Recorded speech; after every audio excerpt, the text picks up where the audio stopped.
All right, tracking the stats through 4 games. We've been doing this every week. I've refined how I'm going to be doing stuff through the season as we get, my big time is the off season and draft analysis, which coming full circle, there's a lot of things that I'm really proud of this last season. So I appreciate you guys tuning in. Those who are new to the channel, check out some of that old stuff. You'll see some stuff that I did from the draft.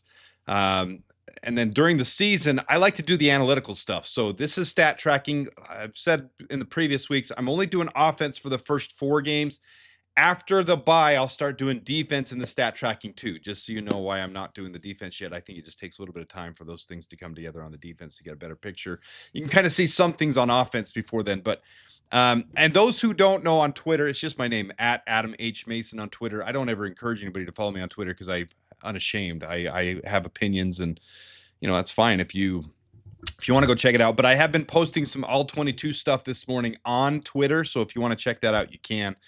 I'm not monetized there or anything. I don't do the blue check mark, so it's not financially. I just when I review, I'm a psycho fan, guys. I'm a freaking nutbag when it comes to Bears football. I don't know why. It's why I started this channel. It's one of my obsessions. So, I watched the all 22 after the games, and so I didn't dissect a lot. It takes a lot of time to do that and to dissect it and bring it on here. I'm going to show 1 or 2 things, and they're not the best samples because I'd have to go back through and write down and dissect and find every single one. But I'm going to show a couple on here. There's one clear thing as we go through the all 22 that sticks out to me, and I'm going to point it out here. The pass blocking efficiency for the Bears is going up every week. We're now a top 10 pass blocking efficiency team. This is where we are now. This is week 4. I'll move me out of the way just for a second so you can see. In 2022, we were 29th, 23, we were 26th, 24, we were 21st, 2025. We're now 10th. We're the 10th best pass blocking efficiency line in the league. And one stark reality I've come to the realization of, sorry, I grabbed the wrong thing there. One stark reality I've come to the realization of, especially after watching Justin Fields last night. And you guys know me, I've supported Justin Fields. I am not here to crap on Justin Fields. Caleb Williams is doing things right now through 4 games in year 2 that Justin Fields never did, and it's showing the complete difference that a lot of people saw. And I get it. You're going to say, Adam, you're late to the party. You should have seen this before. I always had hope that Justin Fields was improving every single year, and whatever. He's with the Jets now. He's with the Steelers, with the Jets. But Caleb is doing something that I haven't seen in a Bears quarterback that's very Pat Mahomes-esque. It's very unique. So of all the things to bring around in this channel on this video, this is the one thing I'm going to point out today. Caleb is doing something the last 2 games and in the first 4 weeks of this season that is extremely unique. He is understanding his pocket awareness. He is in control of the offense. Justin tried to do that. Justin has a good arm. He does. I don't care what the naysayers say. He can rip a deep ball. He can throw. Caleb is showing through these 4 games he has a pocket awareness where he can see and dissect the defense, and now he's understanding the pressure and his linemen, and he's making things, he's evading them. He's evading that pressure and not turning pressures into sacks. That's unique for a Bears quarterback. It's in the last 2 weeks, it's top 3 in the entire league. The only ones better were guys who didn't take a sack at all. He took 1 sack on 21 pressures, which is unique. Okay, so I'll try to break it down here in a minute, but this isn't so in the pass blocking efficiency, the offensive line getting so much, but we finally have a top 10 offensive line as far as pass blocking efficiency. It's not because they're not getting pressures. You see, we have 43 pressures right there. The team's ahead of us, 30, 33, 39, 42 by San Francisco. Brock Purdy's doing a good job evading it as well. He throws the ball away a lot more. Caleb evades it and then eventually throws it away or finds some crazy tight seam throws that don't always work out. Cole Kmet on the sideline where he zipped that dart in there and Cole almost had that. It wasn't a drop by Cole, but it was an extremely difficult.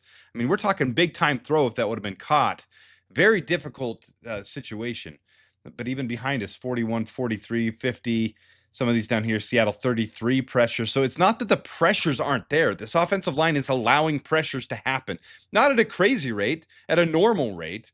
But Caleb is finding ways to evade that pressure. So here's what I'm talking about. After the first 2 weeks, this is tiny on your screen. I get it, guys. That's what I do on this channel, though. The stats, Adam stats, and whatever we want to call it. Through the first 2 weeks, he had defensive pressures, 30 of them.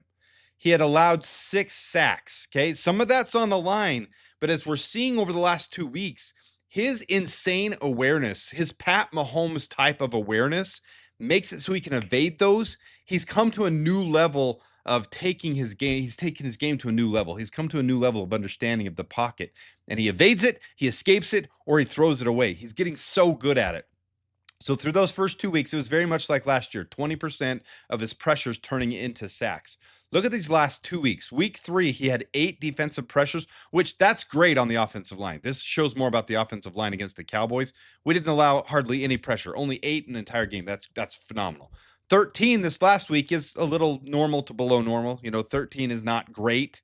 But he only allowed 1 pressure and 0 against the Cowboys. So in those 21 pressures that were allowed, and look, you had Ozzie Trapillo, you had Theo Benedict, and you had Braxton Jones in there rotating. All 3 of them did not play well. It's going around Twitter. People are putting, oh, they only allowed 2 pressures each, or there were no sacks. This is on Caleb. That's what I got. I mean, man, I have a hard time articulating sometimes because I watch the All-22, I watch the games, I understand the offensive line. I'm not an ex-NFL player, I'm not whatever, but I'm not just the stats guy. Like, I see the game and I can see what's happening here, and more people need to be seeing this, that it's not Ozzie Trapillo playing great. It's not Theo Benedict playing great. I'm so glad they got reps. They're young. These guys are showing in practice that they deserve a shot. And heck, we took Ozzie in the second round. He needs to get those reps. It was not because of Ozzie. It was not because of Theo. Both of them played poorly. In fact, when you look at the All-22 on their feet, especially Ozzie, his feet are clunky. He stood too tall. He got penciled up, is what I call it. He got penciled up. He didn't keep a wide base. And when that happened, he got taken advantage of. Caleb saw it, he escaped it, and he either got rid of the ball, escaped. The only time he took a sack, there was not much he could do on it. It was quick. It was a quick sack, and Jonah Jackson and Drew Dahlman, whatever, on the stunt that came, did not communicate. Jonah Jackson released his guy way too early. Caleb was a sitting duck. He could have done a Justin Fields and tried to evade it and fumbled the ball, but instead he ate it, took the sack. It wasn't even a bad sack. It was, bad by the offensive line, but not bad by Caleb. So I realize I'm rambling here, but these last 2 weeks, look at this. 21 pressures, 1 sack allowed. That is insane level. So we look at the stats on this episode, and this is where it translates to. We have so through 2024 so far, or I'm sorry, 2024 for the whole season. This is what he had: 48 scrambles, 28% pressures turned into sacks. Now through 2025, through the game so far, 51 pressures, 7 sacks, 13.7% pressures turned to sack. That is better than half of the pressures turned into sack from last year. He's on pace to only take 30 sacks this year, which phenomenal improvement. 68 last year. Pressures 217, so they're coming down. So the offensive line is doing their part a little bit more. And the big reason for that, Joe Thuney is a game changer. Joe Thuney has been heaven sent. Without him, this offensive line would be sucky poo poo. Sorry, it's what it would be. They would be terrible. Drew Dahlman not living up to his pass pro. Run game, good. Pass pro, bad. Jonah Jackson, not worth it so far. Ben Johnson having an affinity for him from Detroit, not really working out. And then the tackles, we've got to figure out Theo and Darnell. Braxton is not going to be here long term, but Braxton's played the best out of them. Whether you agree with that or not, it's backed up by stats and by the tape. So I'm sorry if you don't love it, but Braxton's going to be gone. So I like playing Theo and Ozzie and getting them reps because they've got to get some real game reps. And what better game to do that in than against Max Crosby? So all those things are looking good. There needs to be a lot of improvement. So here's Caleb's stats right now: 927 yards. He's on pace for 3940. Another one good game, and he'll be on pace for 4,000 again. This is really exciting to see what he's on pace for. Touchdowns, he's got 8 so far. He's on pace for 34 touchdowns on the season. So that's where he stands. I feel like bringing one of these on here just to show you guys how comfortable he is in the pocket now. So this is his comfort level in the pocket. So obviously, nothing really negative on this play. This is a good play to show about how these guys held up. Theo on the other side, he got knocked down, but he held pressure long enough for Caleb to get the ball off. So he looked comfortable there. Very next play. And there's so much film that would be fun to show, but it's just too much time. These guys look decent. Theo, a little bit off there, but he looks comfortable and he's ripping it. Now, let me show you one where he evades. Let me show you one where he evades the pressure. Okay, so this isn't a a net amazing play. It doesn't go for a completion, but watch how he sees the pressure. Right here, you're going to have Ozzy, who really just misses his assignment pretty bad. But Caleb, his recognition of the pocket is really next level. Let me hit play on this one. There we go. So watch right here. So he just gets tall. That's the pencil that I'm talking about. He pencils, but then Caleb just evades around it. Let me bring it back. Okay, so I made it a little bit bigger here, but let's push play here. You see, so Ozzy, he's just not quick on his slide yet. He's not quick out there. But Caleb, his pocket awareness, he's watching the play develop. He's got an out here for DeAndre Swift. He's looking for Rome, just like the touchdown throw. He's looking for Rome right there. And then Cole Kmet's going to release right here. But Caleb sees this play incoming. Boom. He sees it. How he escapes this is phenomenal. But this is why he's only got, 13% pressures turned to sacks. So anyways, it's there's so much positive to see about it. It's Caleb. Caleb is the difference so far. This is not, Ozzy or Theo looking phenomenal. It's Caleb. Caleb is the reason. This is not an appropriately done video to express how phenomenal Caleb is. Like it's really next level to watch him on tape. So here's the receivers, what they're on pace for. You got Rome Odunze leading the way, almost 300 yards. He's on pace for 1,258. DJ Moore, 173 yards, on pace for 735. Zacchaeus is now on pace for 506. Cole Kmet is on pace for 493. Excuse me. And Luther Burden actually net negative yards this last game, so he's on pace. Even though he had a 100-yard game, he's now only got 99 on the season. He's on pace for 421. And then Colson Loveland, who was out this last game, is on pace for 229. So there's your receivers. And then last but not least, we got our running game, which is the biggest weakness period on this team. And I'm going to do a whole video, another one on 5 things the Bears can do to, it's going to involve cornerback. I'm just spoiling it for you. It's going to involve cornerback. It's going to involve running back. It's going to involve defensive tackle, and then Austin Booker coming back can be a huge one. But yeah, Caleb right now is the 8th best running quarterback situation so far. 2 fumbles, needs to clean that up a little bit, but really got ransacked by Max Crosby is what that was.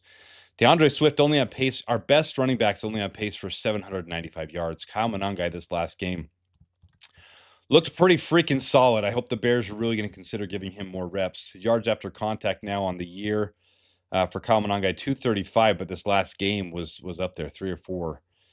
So much better, much improved by him. So I want to see Kyle Monangai get some more reps, but he's on pace for 264 right now, but really limited reps. Biggest thing to show here, only 17 attempts through 4 games. That's 4 a game. He needs some more reps. We need to see what we have out of Kyle Monangai. But there's options out there. There's really some good options out there in free agency or cheap trades. There's some good options, but this is where we stand right now. The point of this is to show a stats on the offense video. So that's it. That's the stats through 4 games for the offense. A lot to garner from that, a lot of positive to take from it. But number one, Caleb evading the pressure is keeping this team in games. When you look at the rushing yards, 240 yards by the Raiders to 60 something by us. Absolutely. There's no way you should be able to stay in that game. The only way we stayed in it was the defense getting the takeaways and Caleb absolutely being the offense for us. I can't even express how next level his game is changing right now. If you're not on board with the Caleb train, get on board, because it's chewing along without you, and he's changing before our you're gonna see this is the change. It's happening right now. It's happening. He's becoming Pat Mahomes.